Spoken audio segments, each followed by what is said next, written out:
A homeless man saved a stranger from murder.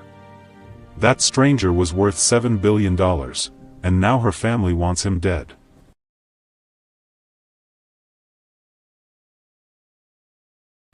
The rain hammered Philadelphia like a punishment. Malik moved through it like a ghost, hood up, head down, invisible. At 26, he'd perfected disappearing. No home. No family. No future. Just a torn hoodie, wet sneakers, and a duffel bag holding everything he owned. He'd aged out of St. Vincent's home for boys 8 years ago with nothing but a trash bag and a good luck. Since then, shelters. Basements of abandoned buildings. Under-the-table gigs that barely kept him fed. The world didn't see him. It never had. Tonight, he was headed to a church basement, hoping for a bed, expecting none. Then he heard it. A scream. Sharp. Desperate. Swallowed by rain. Most people would have kept walking. Malik didn't. He turned into the alley. A woman, young, plain clothes, terror in her eyes, pinned against wet brick by 2 men. One had a knife. "Just give us the bag," the man growled. She clutched it tighter. "Please." He lunged. Malik grabbed a rusted pipe and swung hard. Crack. The man's knee buckled. The knife clattered. The second man spun. The hell? Malik swung again. Ribs. The man gasped, staggered. "Run!" Malik shouted. But the woman didn't move. She just stared at him, breathing hard, eyes locked on his face like she was memorizing it. "Go!" She ran. Malik dropped the pipe and bolted the opposite direction, heart slamming against his ribs. He didn't stop until he was 10 blocks away, collapsed against a shuttered store, shaking. He'd just risked his life for a stranger. He'd never see her again. That's how the world worked. By the time he reached the church, the basement was locked. He ended up in a boarded-up barbershop doorway, shivering through the night. He dreamed of dark eyes. What Malik didn't know. The woman he saved was Zara Hygiene. Billionaire princess. Worth $7 billion.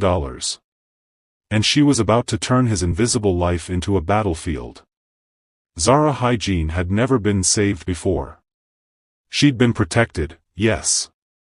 Guarded by men in black suits with earpieces and expressionless faces. Shielded by lawyers, publicists, and a last name that carried more power than most governments. But saved? By a stranger who had nothing to gain and everything to lose? Never. She sat in the back of her private car now, 20 minutes after the attack, her hands still trembling. Her driver, a stoic Korean man named Mr. Choi, kept glancing at her in the rearview mirror with barely concealed concern. "Miss Zara, we should go to the hospital. Or call the police." "No." Her voice was sharp. Final. "But." I said no. She couldn't risk it. Couldn't risk anyone knowing she'd been in that alley in the first place. Because if her family found out she'd been walking the streets of Philadelphia alone, dressed like a nobody, hiding from her own security detail, there would be hell to pay. Zara wasn't supposed to be in America at all. She was supposed to be in Seoul, attending another suffocating charity gala, smiling for cameras, playing the role of the perfect heiress to the hygiene empire, a conglomerate that owned everything from tech companies to luxury hotels to half the shipping lanes in Asia. But she'd run. Not physically at first. She'd done what she always did, she'd disappeared into the crowd, into anonymity, into the only place she ever felt like she could breathe. Among people who didn't know her name. For 3 weeks, she'd been living in a modest apartment in Philadelphia under a fake name, wearing plain clothes, taking buses, eating street food. Being normal. Being free. And tonight, she'd almost paid for that freedom with her life. She closed her eyes and saw him again. The man in the alley. soaking wet. Hollowed out by hunger. Eyes that had seen too much suffering.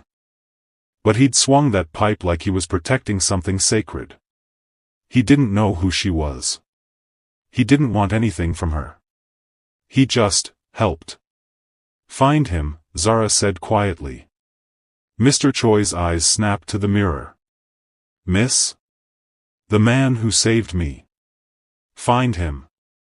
Miss Zara, with respect, that's not wise. I don't care about being wise. Her jaw tightened. I want to know his name. Where he lives. Everything. Mr. Choi hesitated, then nodded. Yes, Mississippi. Malik woke up to sunlight burning through his eyelids and his entire body screaming in pain. He groaned, peeling himself off the cold concrete. His back ached. His ribs were bruised from where he'd hit the ground last night. His stomach twisted with hunger. Just another morning. He dragged himself to his feet, grabbed his duffel, and started walking. There was a Korean restaurant 5 blocks away, a small place called Hanol Kitchen, where the owner, Mrs. Park, sometimes let him wash dishes in exchange for a meal. It wasn't pride. It was survival. When he pushed through the door, the warm smell of sesame oil and sizzling meat hit him like a memory he didn't have. Mrs. Park looked up from behind the counter, a small, fierce woman in her 60s with graying hair and eyes that missed nothing. You look terrible, she said in accented English. Good morning to you too, Malik muttered. She waved him toward the back. Go. Dishes are piled up. You eat after. Malik nodded and headed into the kitchen. 2 hours later, he sat in the back corner booth with a bowl of kimchi jjigae and rice. He ate slowly, savoring every bite, trying to make it last. Mrs. Park slid into the seat across from him. You get in a fight? She asked, eyeing the bruise on his jaw. Something like that. Stupid boy. But her voice was soft. Almost affectionate. Malik had been coming to Hanol Kitchen for 2 years. Mrs. Park never asked about his past. Never pitted him. She just gave him work and food and the closest thing to kindness he'd felt since leaving the orphanage. You need to stop living like this, she said quietly. I'm doing fine. You're doing nothing. Her eyes hardened. You're smart. You're strong. But you act like you're already dead. Malik's throat tightened. He stared down at his bowl. I don't have anything, Mrs. Park. No degree. No references. No address to put on an application. Who's going to hire me? Someone who sees you, she said simply. He wanted to believe that. But 26 years had taught him otherwise. What Malik didn't know was that across the city, in a penthouse suite overlooking the skyline, Zara was staring at a photo on her phone. A grainy security camera image from the alley. A man in a torn hoodie. Face half hidden. But his eyes. She'd found him. And she wasn't letting him disappear. 3 days later, Malik was fixing a broken railing outside an apartment complex when a black Mercedes pulled up to the curb. He didn't think much of it. Rich people drove through this neighborhood sometimes, lost, looking for the highway, slumming it for some trendy restaurant they'd seen on Instagram. But then the back door opened. And she stepped out. Malik's hands froze on the railing. It was her. The woman from the alley. But she looked different. Her hair was pulled back.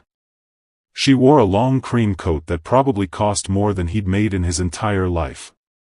And the way she moved, confident, deliberate, like she owned the ground beneath her feet. This wasn't the terrified woman pinned against a wall. This was someone else entirely. She walked straight toward him. Malik's pulse kicked up. He glanced around, wondering if this was some kind of setup. If those men from the alley had sent her to finish what they started. But when she stopped in front of him, her expression wasn't angry. It was searching. It's you, she said softly.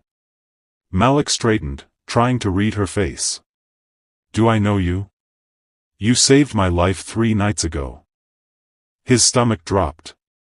He remembered. Of course he remembered. But he'd assumed she'd forgotten. Moved on. Why would someone like her come looking for someone like him? You didn't have to do that, he said carefully. I'm fine. You don't owe me anything. I know I don't owe you. Her voice was calm but firm. That's not why I'm here. Then why are you here? She hesitated.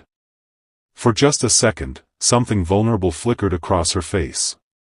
Then it was gone. What's your name? Malik. Malik, she repeated, like she was tasting the word. I'm Zara. He nodded slowly. Okay. Zara. Look, I'm glad you're all right. But I've got work to finish, so. I want to hire you. Malik blinked. What? I need someone I can trust. Someone who doesn't know who I am. Someone who won't try to use me. Her eyes locked onto his. You're that person. Lady, I don't even know what you're talking about. I'm offering you a job. Security. Companion. Whatever you want to call it. I'll pay you more in a month than you've probably made in a year. Malik's jaw tightened. I'm not a charity case. I know you're not. Her voice softened. That's exactly why I'm asking. He wanted to say no. Wanted to tell her to take her money and her fancy car and leave him alone. But the truth was, he was 2 weeks away from losing even the shelter bed. He was hungry. Tired. Barely surviving. And she was offering him a way out. Why me? He asked quietly.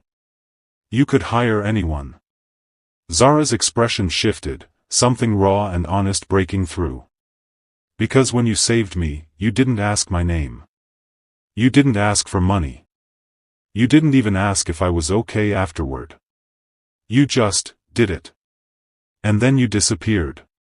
She paused. I've spent my whole life surrounded by people who want something from me. You're the first person who wanted nothing. Malik stared at her. He should walk away. Every instinct screamed that this was a trap, that people like her didn't just show up in people's lives like him without consequences. But God, he was tired of being invisible. 1 month, he said finally. Trial. If it doesn't work out, I walk. No questions. Zara's lips curved into the smallest smile. Deal. She extended her hand. Malik hesitated, then shook it.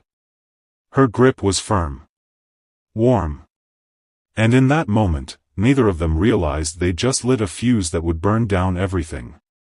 That night, Zara brought Malik to a hotel suite in downtown Philadelphia. Not a penthouse, she wasn't ready to reveal that much yet, but nice enough that Malik felt like he'd stepped into another dimension. Clean sheets. Hot water. A bed. An actual bed. This is temporary, Zara said, standing near the door. Until I figure out, logistics. Logistics, Malik repeated, still staring at the room like it might vanish. You'll stay close to me. Go where I go. Keep me safe. From what? Her jaw tightened. People who want to control me.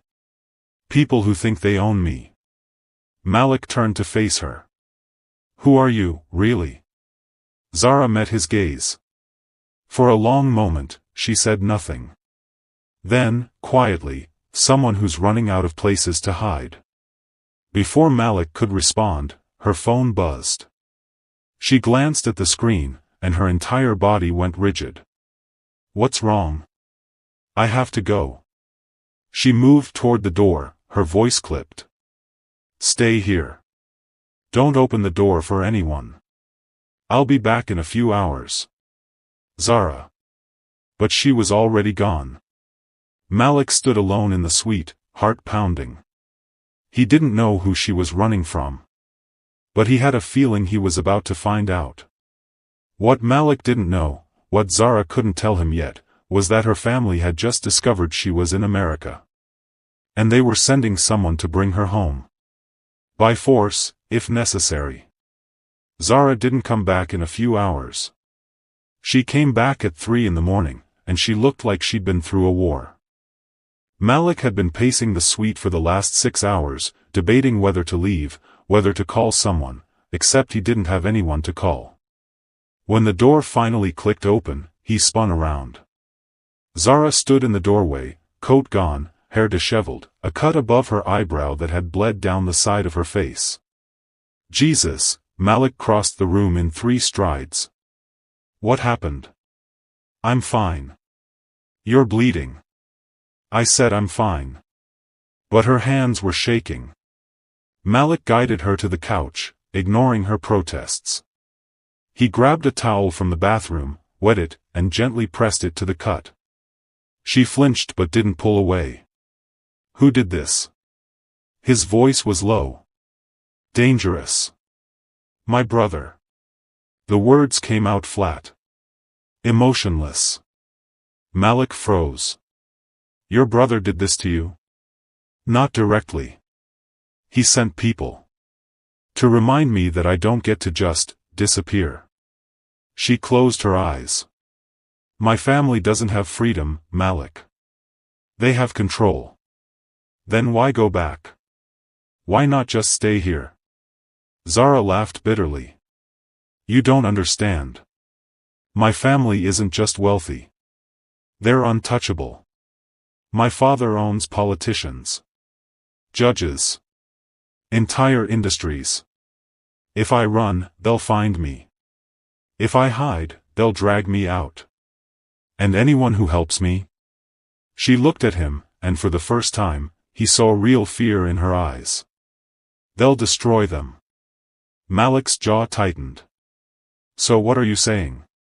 I'm saying you should leave. Tonight. Before this gets worse. No. Malik. I said no. He sat back, meeting her gaze. I've spent my whole life being invisible. Being nothing.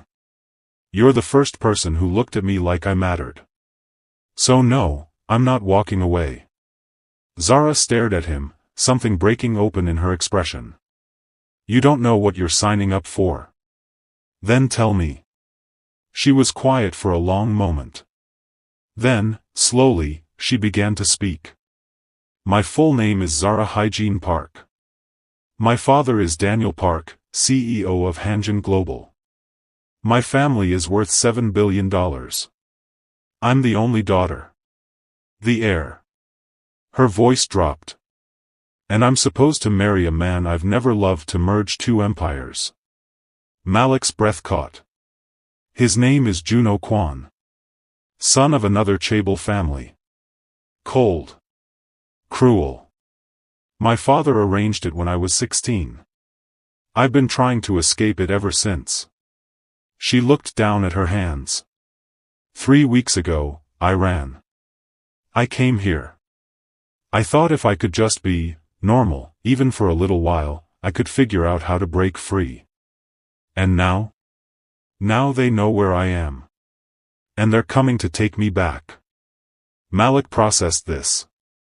A billionaire heiress. An arranged marriage. A family that controlled everything.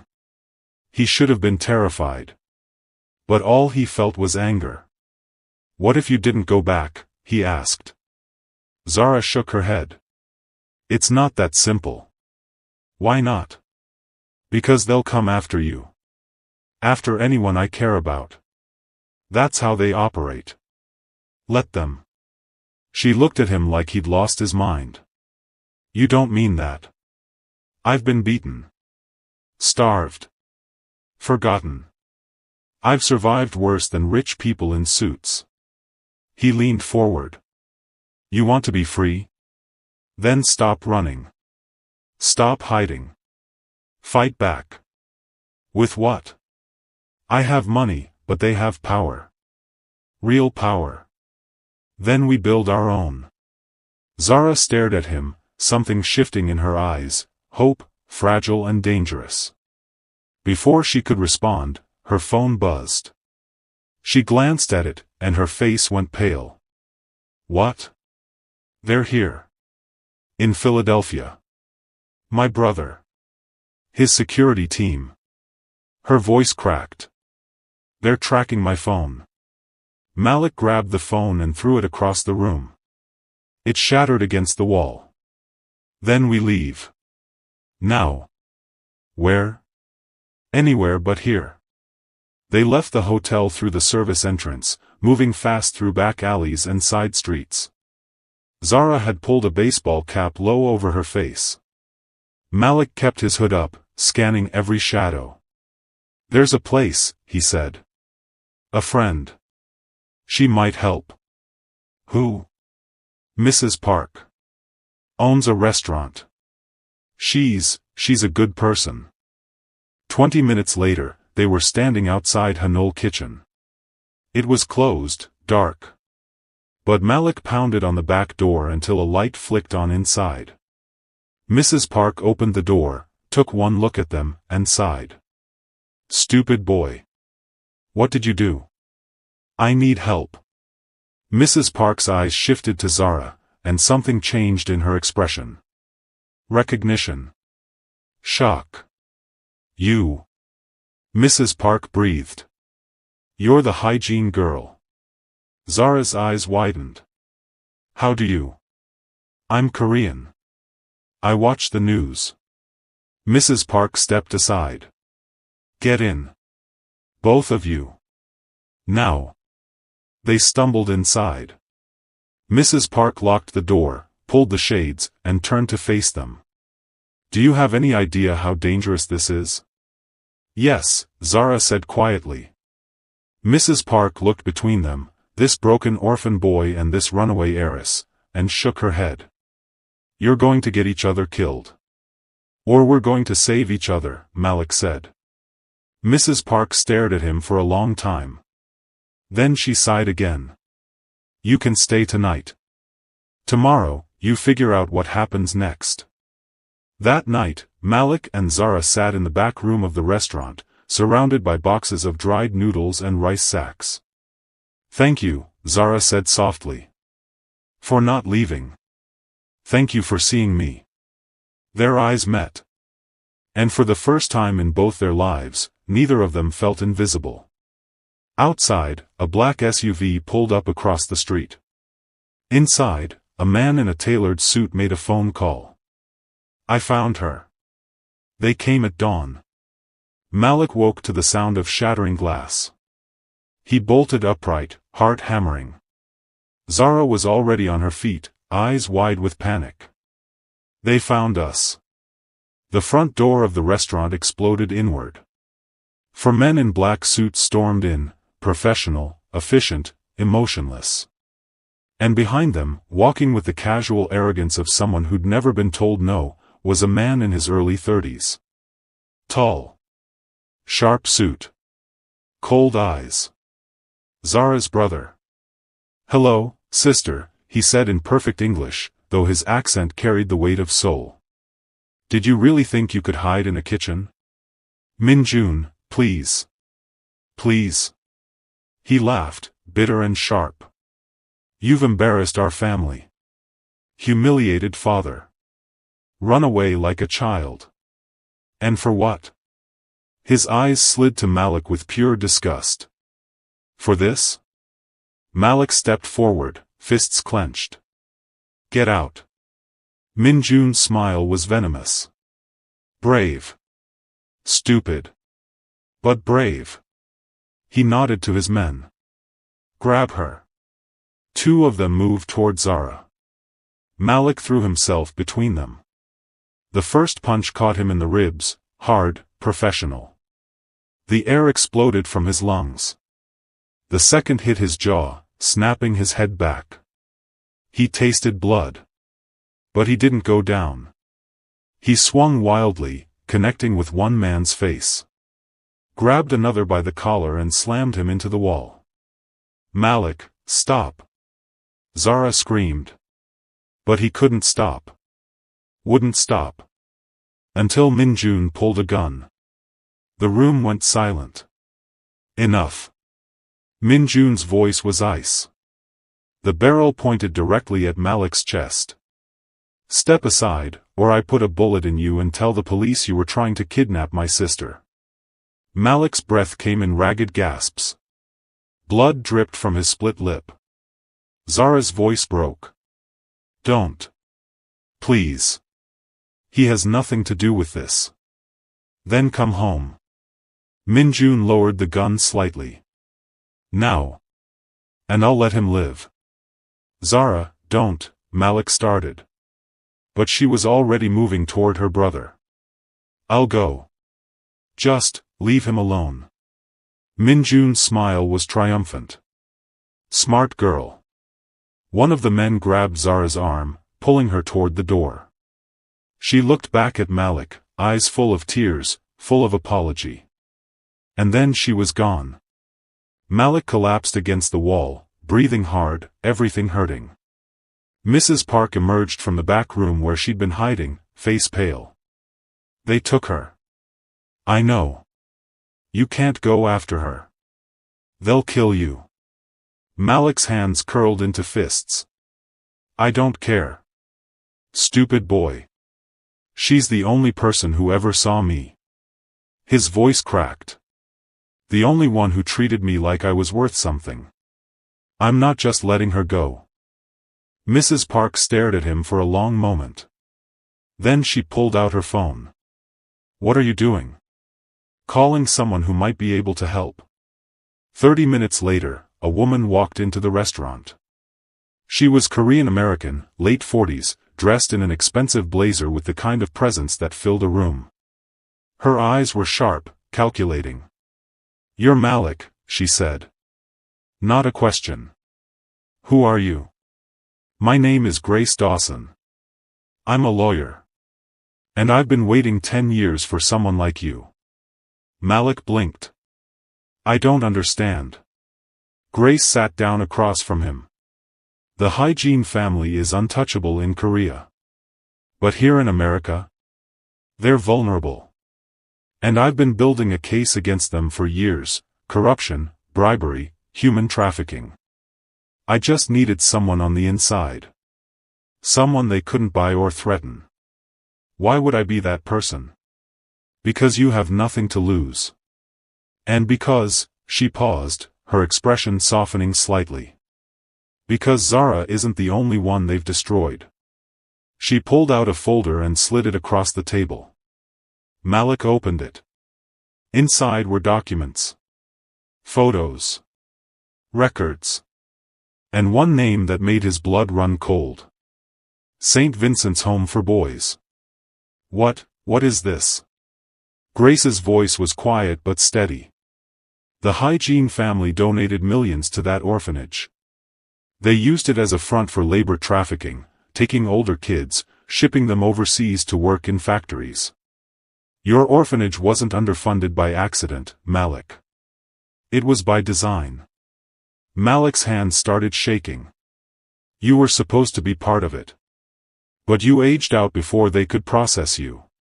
You slipped through the cracks. His vision blurred. 26 years of suffering. Of being invisible. Of wondering why no one ever chose him. It wasn't random. It was intentional. They destroyed my life, he whispered. They destroyed hundreds of lives. Grace leaned forward. But if you help me take them down, if you testify, if you fight, we can end this. Not just for you. For everyone. Malik looked up at her, rage and grief warring in his chest. And Zara? If we win, she goes free.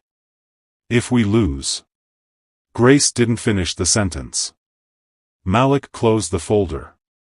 His whole life, he'd been powerless. A ghost. A victim. Not anymore. Tell me what I need to do. Grace smiled. First, we get her back. Then we burn their empire to the ground.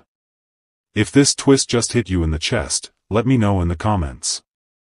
And if you haven't subscribed yet, what are you waiting for? This war is just getting started.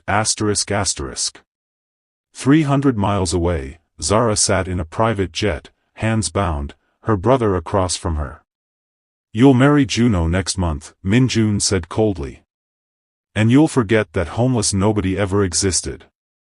Zara said nothing. But in her mind, she was already planning. Because Malik had taught her something. You don't survive by hiding. You survive by fighting back. 2 weeks passed. 2 weeks of silence. Malik threw himself into the case with grace, learning the depths of the hygiene family's corruption. The offshore accounts. The shell companies. The orphanages across 3 countries that funneled children into labor camps. His orphanage had been just one. Every document he read made the rage burn hotter. But worse than the rage was the emptiness. Zara was gone. Back in Seoul. Locked away in her family's fortress, probably already being fitted for a wedding dress to marry a man she didn't love. And there was nothing he could do about it. We're building the case, Grace assured him. But we need more time. More evidence. We don't have time, Malik snapped. She's running out of it. Grace's expression was sympathetic but firm. If we move too fast, they'll bury us. We do this right, or we don't do it at all. Malik wanted to scream. Instead, he walked. He walked through the city for hours, hands shoved in his pockets, hood up, invisible again. Like the last 2 weeks had been a dream. Like Zara had never existed. But Zara did exist. And she was fighting. In Seoul, locked in her family's compound, she'd spent every day searching for a way out. Her phone was gone. Her passport confiscated. Guards at every door. Her wedding to Juno was in 10 days. She sat in her room, gilded cage that it was, staring at the walls, planning. Her father had visited once. Cold. Disappointed. You will marry Juno. You will fulfill your duty. And you will never mention that American boy again. His name is Malik. Her father's slap had been sharp. Swift. He is nothing. You are a hygiene. Act like it. But Zara wasn't a hygiene. Not anymore. She was someone who'd tasted freedom. Who'd been seen, really seen, for the first time in her life. And she wasn't giving that up. Late that night, she managed to bribe one of the younger guards, a man who'd always looked at her with something close to pity. She gave him her watch, worth $50,000. One phone call, she whispered. Please. He hesitated. Then nodded. 5 minutes later, she was on the phone with Mrs. Park. Is he okay? Zara's voice cracked. He's alive. Angry. Heartbroken. Mrs. Park paused. He's trying to save you. Tears streamed down Zara's face. Tell him I'm sorry. Tell him. The door burst open. Min-jun stood there, fury radiating off him. You never learn. He ripped the phone from her hand and smashed it against the wall. 10 days, Zara. You have 10 days to accept your life. Or I'll make sure that boy in Philadelphia never sees another sunrise. Zara's blood turned to ice. You wouldn't. Try me. He left, slamming the door behind him. Zara collapsed onto the floor, sobbing. She'd lost. They'd won. And Malik, beautiful, brave, broken Malik, was going to die because of her. Back in Philadelphia, Malik got the message from Mrs. Park. Asterisk, she called. She's alive. But they threatened you, asterisk. His hands shook as he read the text. Grace was right. They were running out of time. But waiting wasn't an option anymore. I'm going to Seoul, he told Grace. That's suicide. I don't care. Malik. She saved me first, he said quietly. In that alley. She didn't know it, but she did. She made me feel like I mattered. Like I was worth something. He looked at Grace. I'm not abandoning her. Grace studied him for a long moment. Then she made a decision. If you're going with leverage. She pulled out a USB drive. Everything we have. Every crime. Every piece of evidence. You walk into that compound, you threaten to release it all unless they let her go. They'll kill me. Probably. Grace's smile was grim. But you'll die a hero. And sometimes, that's enough. Malik took the drive. He didn't want to be a hero. He just wanted Zara back. Comment below, do you think Malik can pull this off? Or is he walking into his own grave? You need to see how this ends, ***. The next morning, Malik boarded a plane to Seoul. He had no plan. No backup. Just a USB drive, a heart full of rage, and a love he hadn't known he was capable of. If he was going down, he was taking them with him.